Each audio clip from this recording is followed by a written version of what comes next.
From the city of brotherly love, this is Shark Bite Biz with David Strausser. You just arrived to the newest episode of Shark Bite Biz. I'm your rockstar wannabe host, David Strausser, and this is your place to learn how to grow a business during complete global chaos. As always, this episode is brought to you by our amazing sponsor and SAP Global Platinum partner, Seidor, S-E-I-D-O-R. If your business is ready to move off of QuickBooks, ready to take that next step up and really streamline and automate your business processes, please reach out to Seidor, S-E-I-D-O-R. They have an SAP solution for you, whether it's one or two users with a mom and pop shop, all the way up to the thousands of users. So again, thank you for sponsoring us, SAP and Seidor. Please reach out to them. This episode is made possible because of their help. Now let's get back to today's episode. We're going to be chatting about money. We love talking about money here, and also alternative investments. And no, we're not talking about crypto, but we are going to be chatting about note investing. So who do we have today? None other than Fred Moskowitz. Fred Moskowitz is an educator and best-selling author who has trained countless investors from all walks of life on how to create passive income streams of their own. As a fund manager, Fred manages a mortgage note investment fund and is considered an industry veteran within the note investing arena. Fred teaches the concept that individual investors are able to step into the shoes of the lender through note investing and effectively, quote unquote, be the bank. Fred takes pride in collaborating with investors to help them grow and profit in the note space, as well as being a trusted and valued resource in the arena of alternative investments. His new book, titled Little Green Book of Note Investing, has recently launched. So hey, without further delay, I'm gonna shut up. Let's bring Fred right on in here. It's all about the money. The money. Fred, welcome to Shark Bite Biz. You, my friend, you just became Shark Bait. Thank you, David. It's a pleasure to be here. Appreciate the invitation onto the show today. Well, I'm glad that you were here. So, tradition on the show, very first question we ask every single person. What's your background? What's your experience? What do you do for a living? How'd you get there? Basically, in a nutshell, tell us what makes Fred, Fred. Wow. Great question. Great question. Well, I'll cover a lot of ground in a short amount of time. I started out having a very long, successful career. I was working as a computer engineer, and I spent a lot of years working at technology companies, startup companies, real exciting stuff. And what happened was I watched my entire industry get turned upside down from the bursting of the dot-com bubble. And if you can remember back at that time, that was immediately followed by the September 11th terrorist attacks. And so with all that turmoil, disruption in the world, I realized that I was way too dependent on the income from my job because that was my only source of income. And I loved the work I was doing, but my job always seemed to be full of all of these circumstances that are completely out of my control. And I learned that no matter how talented of an engineer I was or how valuable of an employee I was, the bottom line is that if things were not going well financially in the industry or in the company, I could quickly lose my job through no fault of my own. Right now, everybody, all the major tech layoffs that are happening left and right, and people would think that they were safe positions, but they're not, apparently. Yeah, that's very true. It's happening again. It's a cyclical environment. And so I came to this realization that I needed to start to find other sources of income so that I wouldn't be dependent on the paycheck for my job. And that's what I set out to do by getting into investing and alternative investing. And really what I focused on was this idea that if you buy and invest in assets, those assets, you can own them. They will generate income for you no matter what happens, whether I'm working or not, I still have this other income stream coming in. And there's a lot of investments that don't pay income. They just you get involved in them, and the plan is that they appreciate over time. Kind of like my guitar collection. We can get into the guitars, but those, if you have vintage guitars, they really hold their value well. Well, not even vintage. I mean, there's a lot of newer guitars that sometimes I buy them off clearance. A few I've bought used and got excellent deals on. But depending on the market, sometimes I can get 2 to 3 times more than what I originally paid for them. Now, I've only sold one guitar in the last 10 years, and I ended up buying an upgraded version of it recently. But I mean, it's one of those things that to me, that's a collectible item that vintage or not, it usually goes up in value unless you just bought a bum stock model. I think if you're buying a main brand Fender, a Gibson, an Epiphone, when I say Epiphone, I'm not talking about the low scale Epiphones. I'm talking about I won't buy a $400 Epiphone. Okay. I will buy the $1,000 limited edition Epiphones because they're the ones that do go up in a value to where, 5 years down the road, it could be $1,500, $1,800 for that guitar because it's no longer made. It was a limited edition copy. Yeah, exactly. It's a limited edition, and there's less of them out there. That's a great point. Yeah, there's so many areas of investing that you can get into, and if it happens to be something that you enjoy as a pastime, as a hobby, even better yet, because while you own that guitar, you can enjoy it. Hopefully you'll take good care of it so that the condition is pristine, but you can play it and enjoy it as well. And that's the beauty of that. So I love that example. Part of the reason why I think I just bought a new one, a Slash Anaconda guitar. And it's beautiful. It sounds incredible. It's green, which is good because most of my other guitars are black, blue, red. So it's a different color than what my other guitars are. But the way that I do it is I rotate. Like I'll play one day I'm playing this guitar.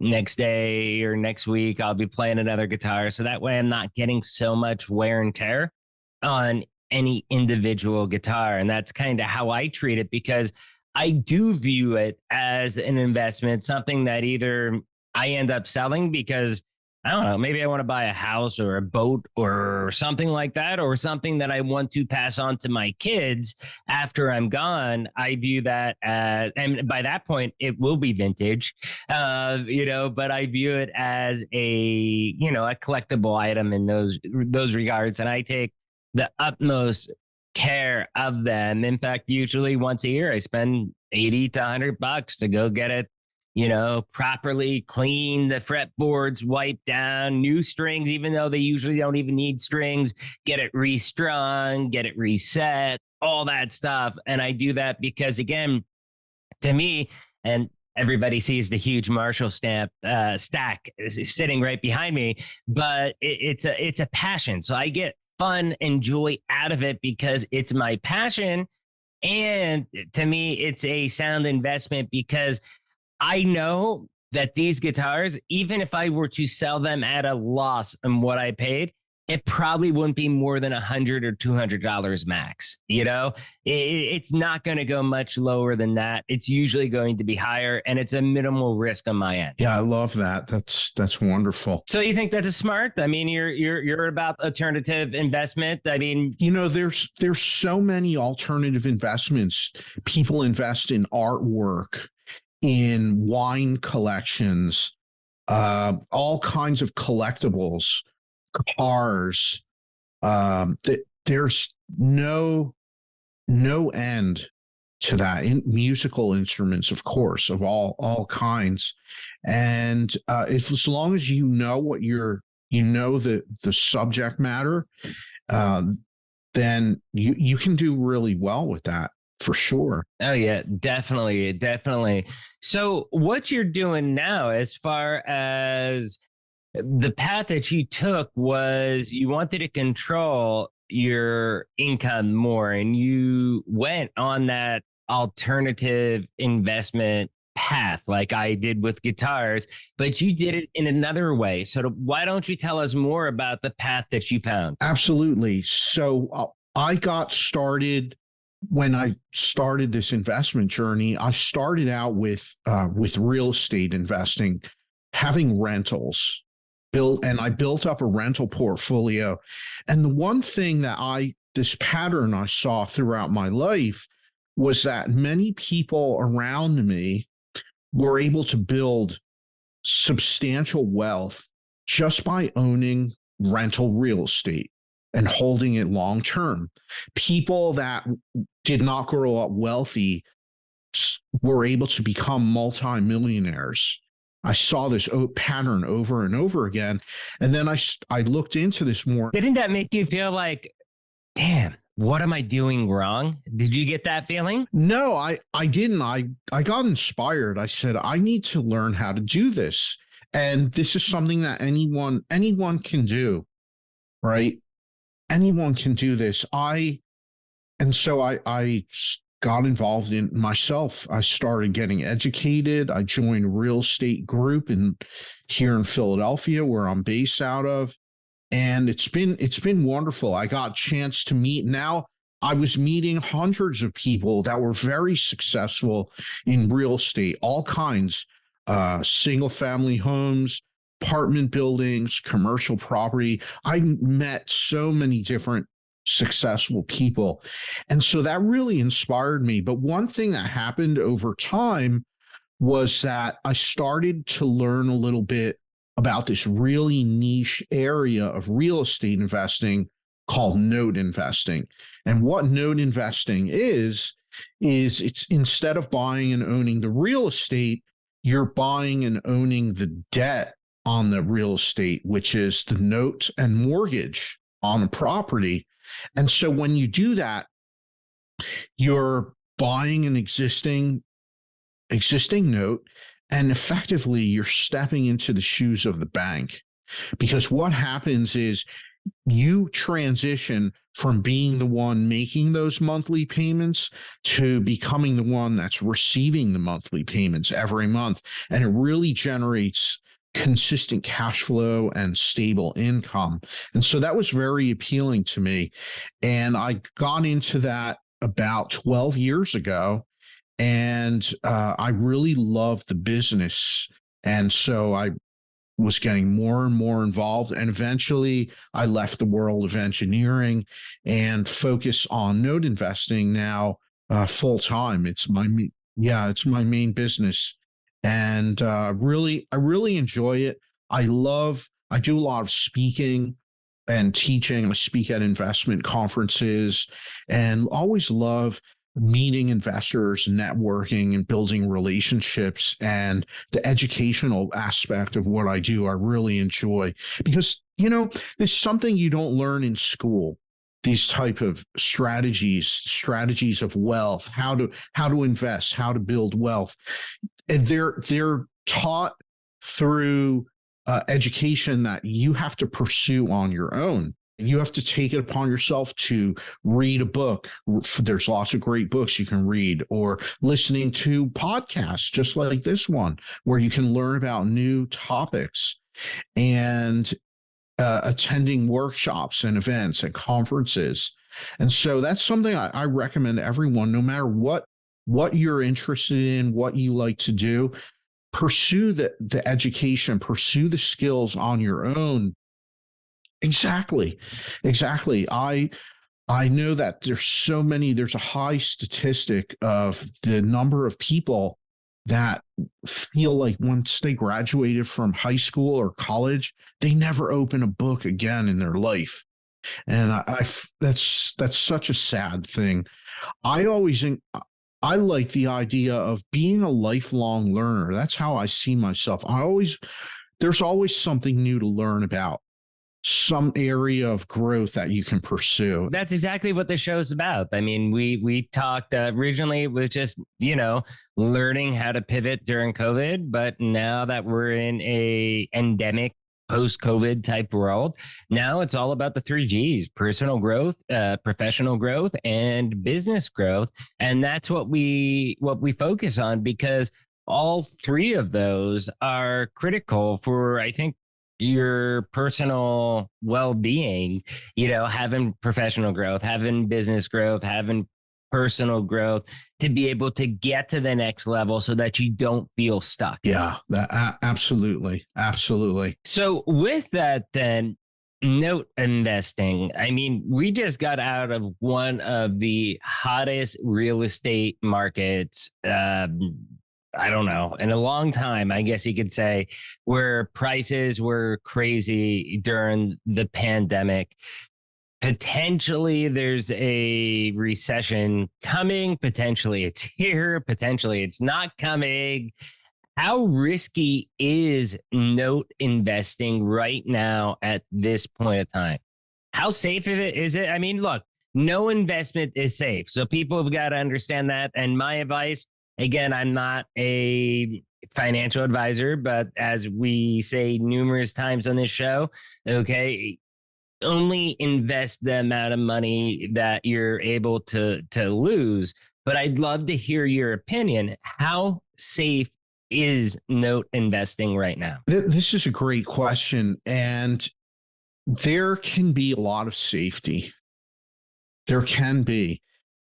If you think about this at the basic level, investing in any kind of asset, whether it's property or a note, these assets, they hold their value, and they're backed by something with tangible value. A note, for instance, a mortgage note, that is backed by real estate, right? And the real estate value may fluctuate. It may go up, it may go down, but it usually is not going to go away in its entirety. And so banks and lenders figured this out centuries ago. They would rather lend money backed by real estate instead of owning the real estate. And there's a lot of benefits to that. But the security there is that no matter what happens, there's always a physical property providing that security. And so that really helps to hedge the downside risk. So let me get some clarification here, if you don't mind. Okay, so let's say I invest in a mortgage note, and the mortgage note, one of the mortgage notes in the portfolio, because I guess you probably just can't be like, oh, I'm getting this one specific note, right? For the most part, it's probably a portfolio. Let's just say one in the portfolio bankrupt, whatever it is, they stop paying, house being foreclosed on, whatever. The risk with that is not that bad, because ultimately at the end of the day, the investment is still kind of secured by the house itself. So when that does eventually get resold after a foreclosure or whatever, there's still money to be earned off of it. Is that kind of correct? Or can you correct me where I'm wrong? There's always the value of the property is always there. So that's the security. And if something goes wrong, if there's a problem, it may be some time that you have to wait to be made whole again, but it's there. The security is there.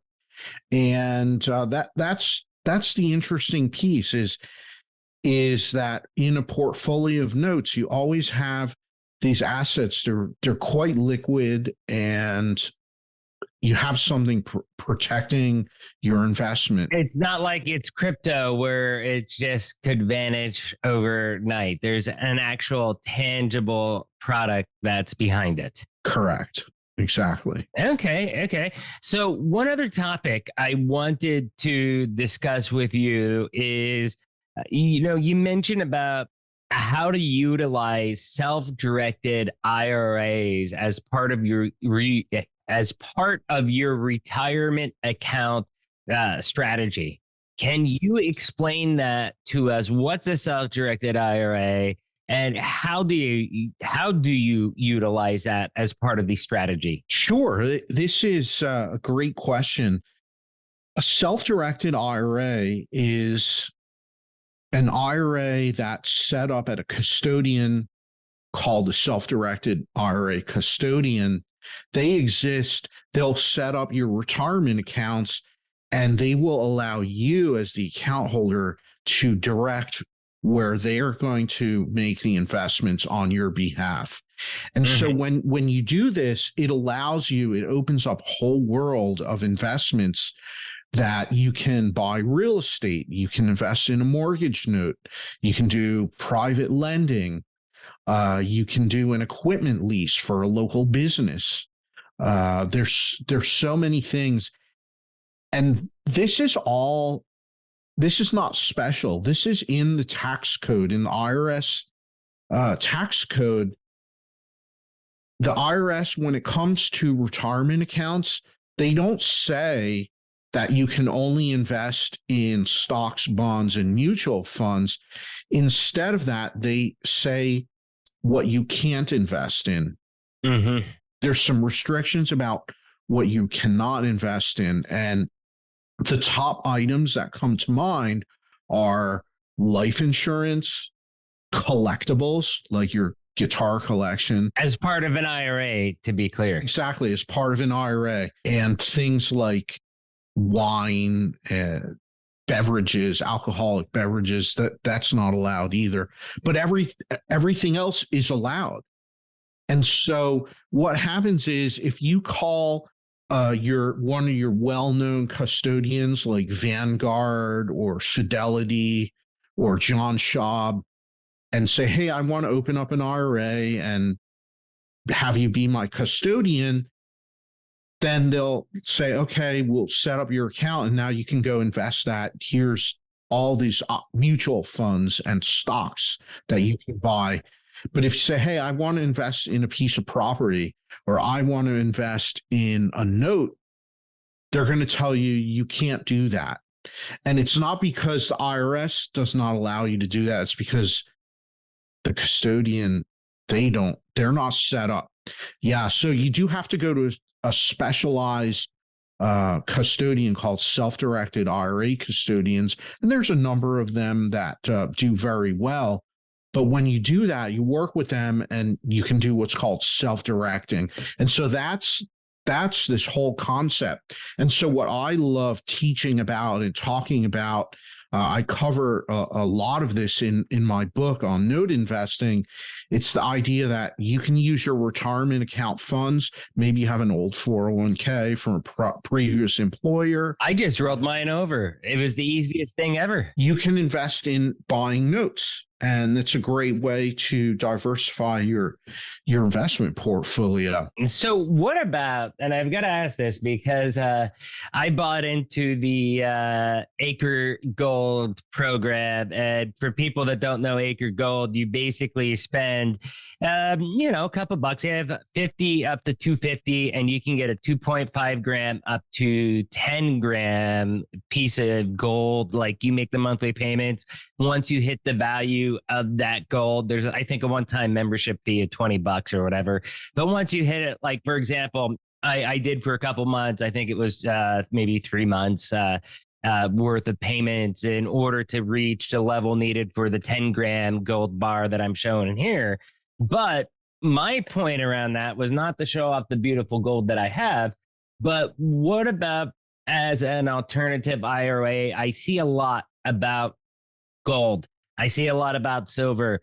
palladium, or those other really high priced metals, are they good strategies or potential good strategies for people as far as some of those self-directed IRAs? Or would you say note investing is a much better investment? They both are good investments. They both have a place in your portfolio. A lot of this, which is better, it comes down to your own preferences and I guess your goals and what you want to achieve. But buying gold, like that example, you can absolutely own gold in your IRA. You can do that. There's some rules around that you have to follow. You're not allowed to have the bar sitting on your shelf. It has to be held. And there's also, I think, isn't there a minimum, I think, with gold that you have to do? Like, I think it's 6K or something like that. I forget. There's some kind of weird thing, like a limit. I think it's a minimum limit that you have to start out with. Like, if it's under, maybe it's lower, maybe it's 1,500. Because I looked at it once and I was going to do it through the one company, because I bought a huge silver bar once, because I was like, okay, this would be a good investment. Silver eventually go up. So I bought a huge silver bar that's beautiful. But I noticed that you could also do as an IRA, but I think it was like 1,700 at the time was the minimum amount that you could do for the IRS to consider that part of an IRA investment. Yeah, I'm not so familiar with that, but people out there on YouTube, you can fact check me on that. I might be a little bit wrong. The knowledge might be dated. I mean, it was 5-6 years ago that I bought the silver bar. But there's some transaction costs involved, especially with buying gold and other metals. So you want to make it worthwhile. You don't want to put $100 and do this, because it won't make sense. So there's definitely going to be some kind of threshold you want to look at to take into account all your transaction costs so that it makes sense. Right. Totally understand. So how about you tell us, you mentioned you have your book called The Little Green Book of Note Investing. I love that title because Little Green Book, when I got into sales, one of the first sales books I read, and I always tell all of my new sales reps, young sales reps, to read Jeffrey Gitomer's Little Red Book of Selling. I don't know if you've ever seen that. I have. I love Jeffrey Gitomer. He's an amazing sales trainer and teacher. Did that inspire your Little Green Book of Note Investing? No, but I've actually been to seen a lot of his work, and he's been at this forever. I would say if you were interested to learn sales, that's a great mentor you can learn from. And he shares so much. You watch him, follow him on social media is amazing. The books are dated like that. Like, he has this whole little green book, little red book, little yellow book, little black book. And then he has like the sales Bible, stuff like that. And I always tell every one of my sales reps, look, this book was written probably about 20 years ago. Okay. Do not take it verbatim for 2023, because it is not going to work. However, the foundations in this book, if you apply those foundations with the methodologies, with 2023's business environment, 2023's technology, the foundation of what he says in that book is extremely valid even 20 years later. And it should be the core sales 101 for any sales rep. So that's my Jeffrey Gitomer speech for the day. I am going to let's turn it over to you. Tell us about your Little Green Book of Note Investing. Tell us how people can find you online. Where can they reach out? Tell us all about you, Fred. Thank you. The book the Little Green Book of Note Investing. It is a great introductory overview for anyone that's looking to get started in note investing, how to get started, whether you're looking to buy individual notes or maybe you're investing in a note fund and you want to know how to go about analyzing that and seeing if it's a good fit. And so we cover that, the overall business, how do notes get sold and transacted, how to perform due diligence, and also the ongoing management of your note if you're building a portfolio, as well as a couple of chapters talking about how to use retirement accounts as part of your investment strategy, like we were talking about briefly. And so it really gives a good high-level overview, introduction for anyone seeking to learn. That is amazing. And again, where is the best place people can reach out to you? Best place to reach out to me is by visiting my website, which is fredmoskowitz.com. But if you prefer an easier spelling, you can go to giftfromfred.com and it will take you right there. And if you sign up on the website, I'd be happy to send out a special report about note investing with some information so you can learn more about it. And here's another way to get in touch with me. You can text me now by texting the keyword money to the phone number 215-461-4433, and then just follow the prompts from there. Oh, that is amazing. And we will definitely have the link, giftfromfred.com, down below in the description. Hey, Fred, thank you so much for coming on, sharing your knowledge about note investing, about gold, other IRA stuff, as well as even talking with Jeffrey about Jeffrey Gitomer with me. That was incredible. Thank you so much for coming on. Very grateful to have you on the show today. Thank you, David. Yep. Take care. Cheers. Oh, wow. That was such a great chat with Fred, right? First, you all know the routine. If you found this interview helpful, if it sparked those warm and fuzzies, do me a favor. Hit that like button, smash that subscribe button. But if you really want to help us out, because you know Shark Bite Biz is the greatest kept secret in the world of small business. In fact, we were just named one of the top 12 small business podcasts out there.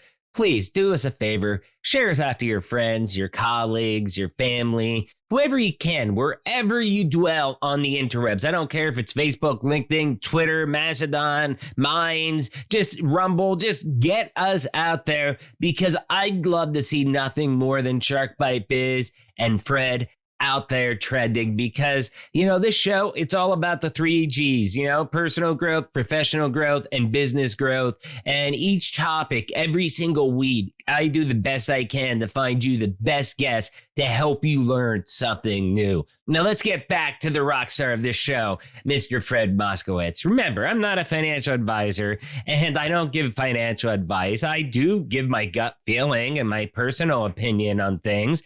Fred, though, is an expert and is a financial advisor. And let's be honest, okay? There are a million different places where you can put your money. Just a few episodes ago, we had an episode with a guy, if you remember, called Will Basta.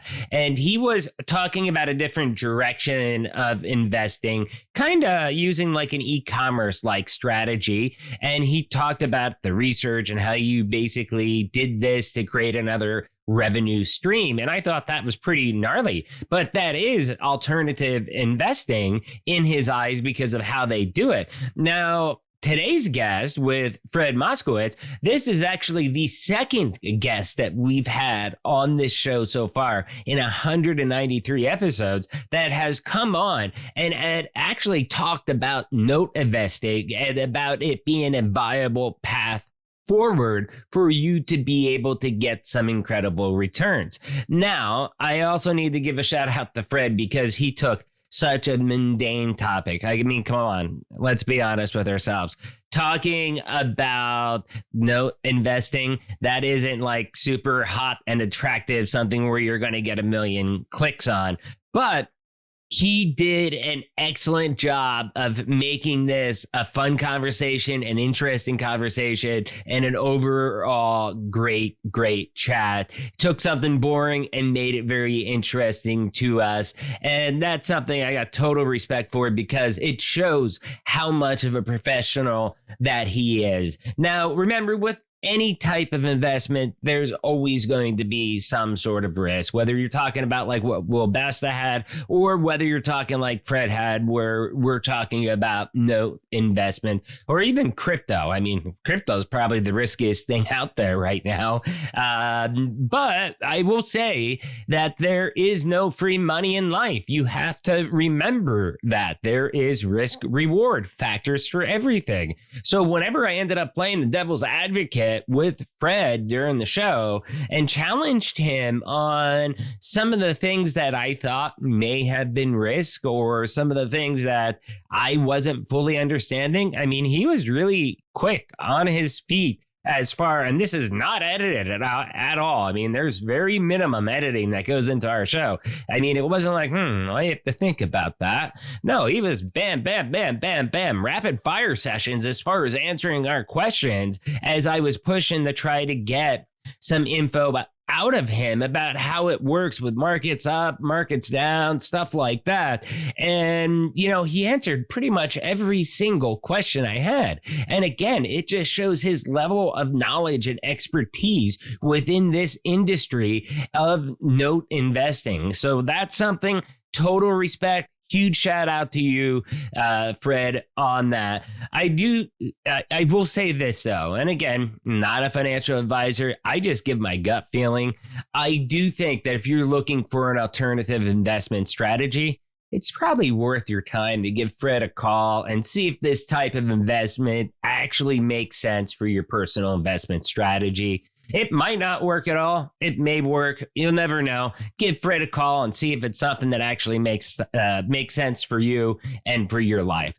Awesome stuff, Fred. I thank you so much for coming on. I love hearing how you and people like you are trying to help find individuals, people like me, for example, find alternative ways to grow our wealth or to get wealth. That is awesome. And it fits right in with our 3G strategy of this show. Please do me a favor, reach out to Fred. Also, don't forget to grab a copy of his book, The Little Green Book of Note Investing. And also, you can find out all his information at fredmoskowitz.com. Question of the day: what do you think of note investing? Leave a comment down below on YouTube, Spotify. I think you can leave comments on now. Anywhere you can, leave a comment. I'd love to hear your feedback with that. Do you want to be on the show? Interviews at sharkbitebiz.com. If you're watching on YouTube, please join the channel. $3 a month. You become a baby shark, helps us out. Or if you want, give us a super thanks, a super chat, a super thanks on the video, whether it's $1 or whether it's $50. Every penny that you give us goes back into making this show better. In fact, this is the first intro and outro that I've recorded with our brand new camera that we've got because of the super chats and stuff like that we've received. So please, every dollar you have helps us out. Also, I got to give a shout out one more time to our amazing sponsor, SAP Global Platinum Partner, Seidor, Seidor. If you're on QuickBooks, time to get off. Check out Seidor.com. You all know this by now, but I'll say it once again. I'm David Strausser. This is Shark Bite Biz, and we'll see you all again next episode. Ciao. You just experienced Shark Bite Biz with David Strausser. Please like, comment, and subscribe to the show to help us spread the word about personal, professional, and business growth. Want to be on the show? Send an email to interviews@sharkbitebiz.com. A special shout out to our sponsor, SAP Platinum Partner, Seidor. Get off QuickBooks and move your business to the next level. Reach out for more info. Thanks for listening, and see you next time.